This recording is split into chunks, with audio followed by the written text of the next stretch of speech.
Valley News Now. Adam Shelf with Lisa Green.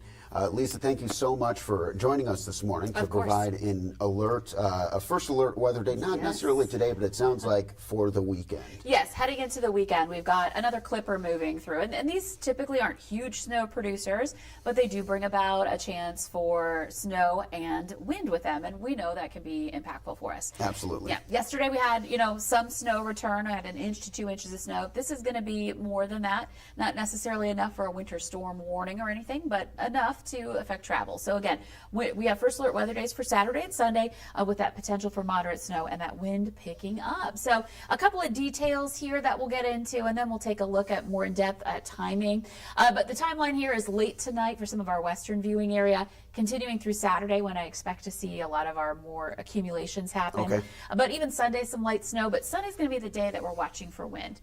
So snowfall amounts 3+ inches in areas. We'll take a look at a map here in just a little bit. And then of course the wind I was mentioning, we've got these northwest wind gusts picking up behind the system like we see often with clippers.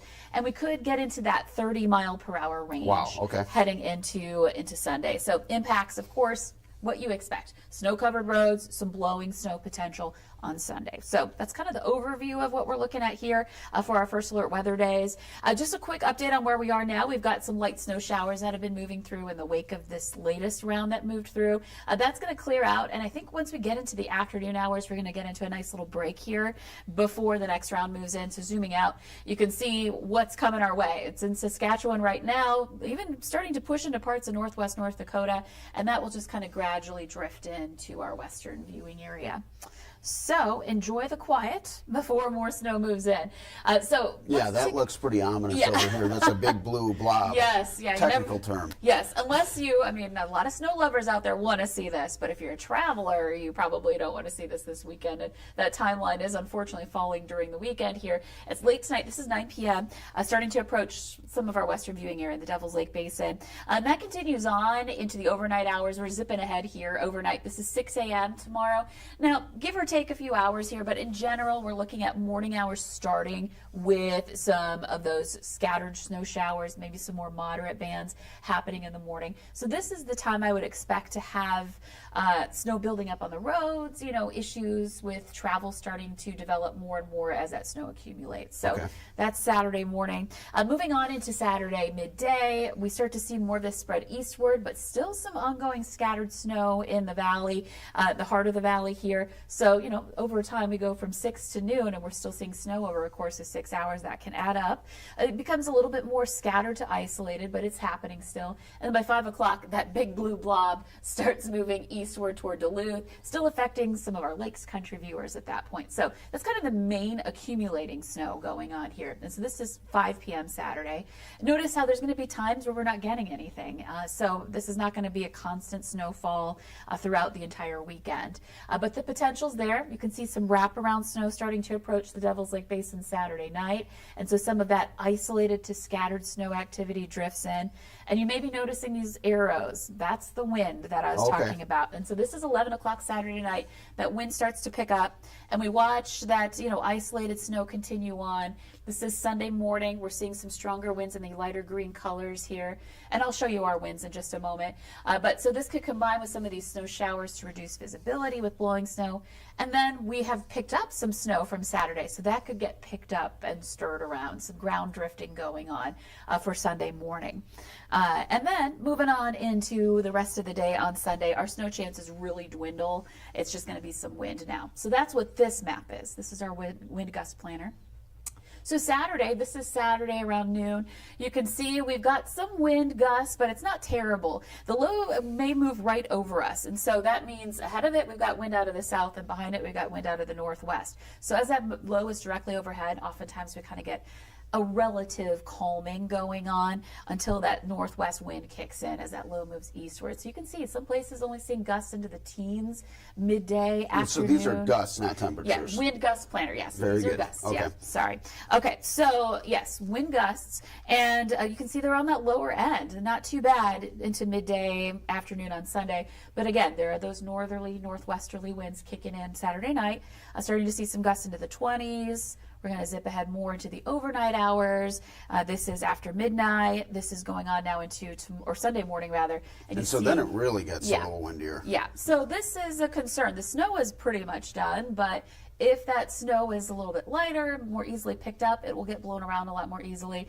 And that, of course, is going to lead to drifting onto roads and reduced people maybe visibility. doing the Grand Forks trips this weekend or trips into the cities could be affected by some blowing snow. Exactly. It seems like. Exactly. And that's Sunday morning. And I think Sunday morning it might be when we see the strongest part of these winds by the evening. Still breezy, but not necessarily into the 30s widespread, more 20s. And then that continues to come down as we head into the nighttime hours. So again, that's why we have 2 first alert weather days. Saturday's more for the falling snow. Sunday's more for the wind and some blowing snow potential. Well, I know a lot of people, especially outdoor sportsmen, have been really wanting some snow. Do you think this is going to be enough snow to be perhaps do a little sledding, snowmobiling, cross-country skiing? Sledding for sure. I think we'll be able to do that and make some snowmen out there too. You know, I don't know what is desired for snowmobiling, how much. Obviously, the deeper the snowpack, the better. This isn't going to be a heavy snow, but it will be enough to, you know, add to the mix. I know we got a couple of inches in some areas yesterday, and this is what we're looking at. There's some good news for snow lovers. It's more widespread, that chance for that moderate snowfall range, which is about 3 to 6 inches. We might be on the lower end of that, but there's still the potential that some of us could get to that half a foot of snow or so. And then there'll be places that get less than that. So we're saying 3+, but just know that's never going to necessarily be uniform for everybody. Of course. Now, there are always going to be pockets that get less. Now, I am recognizing a trend where the more south you are, the less likely you are to receive that 3 to 6, but sure. But this is this contour that I chose here is one forecast model output. Some kind of keep that track a little farther south, a little more over the heart of the valley, some a little farther north, and that's a good thing to point out and ask about, because sometimes they're all in line, they're all lined up, and this is it. But I do want to mention it could shift a little bit, but really we are looking at a few inches of snow for a lot of folks, and some places might get more than that, which helps to add to those snowfall amounts on the ground for those snow and winter weather lovers. And you know, it's nice that we have the freezing temperatures, I should say below 0 temperatures before this, helped to freeze up the ice without any snowpack on it, because that can be an issue. And now we're going to add that snow on top of that ice as well. So again, this is not necessarily going to shut down the interstate, but it is going to cause some issues for travelers to keep in mind for the weekend coming up here. Okay, very good. And then as far as staying power, are we looking at this is some stuff that's not going to, I know you said it could blow, but it doesn't seem like it's going to melt anytime soon. This snow might stick around on the ground? For now, I did want to mention this too. If you are going to be traveling, make sure you're just checking before you leave. This is the BNL Weather app. On the homepage, you just need to scroll down and then you can get to this tab here for road conditions. You can check for the latest there on the app. Of course, latest radar information, closings and delays, you know, that sort of thing too, just to keep up to date if you're going to be traveling this weekend. So I did want to mention that too. But I did want to move on to temperatures, because that has a big impact on that staying power. And so that snow accumulating tomorrow with temperatures in the teens and 20s. So that's sticking. And then into Sunday, it's getting even colder. We're going to get a little push of Arctic air moving in behind it. So Sunday, Monday, and even into Tuesday, it's going to be colder in the wake of this system. As we get into midweek next week, though, we've got this kind of roller coaster of temperatures. It is going to warm up. Will it completely melt the snowpack? No, but we will get to temperatures near 30 by next Thursday. I think people are going to be really excited to just be able to feel their face outside again. So that's some good news. It's nice. We've got a little something for everybody here in the forecast. Absolutely. You know, I'm someone who, I don't mind the cold, but I would prefer a little snow with it. Snow is fun. If it's going to be cold, you might as well have some fun snow. Absolutely. Yeah, for sure. So that's this system. I did want to mention here quickly, I guess I did bring the 11-day planner in here. I wanted to show, again, those temperatures as ups and downs here. Again, Sunday, Monday, Tuesday, some, you know, tough conditions with low temperatures, but there's that Thursday 30-degree temperature I mentioned right there. And then, you know, some ups and downs again. Don't leave your house for 3 days. Then it goes back to something that human beings will want to be outed for a little bit at least. Exactly. Okay, so Here's this crazy graph again. If you watch at all over the last several months, Yeah. I have been talking about La Nina. We're La Nina enthusiasts. We over sure here. are. We sure are. And finally, I'd given up on it a little bit, but finally it was delayed. It is here. We got an update yesterday from the Climate Prediction Center, and I'll explain this quickly. We won't have to get into the details on it, but this is a graph of sea surface temperature anomalies. What that means is how far above or below average the temperature of the sea is at that location. And the location is in the East Central Pacific.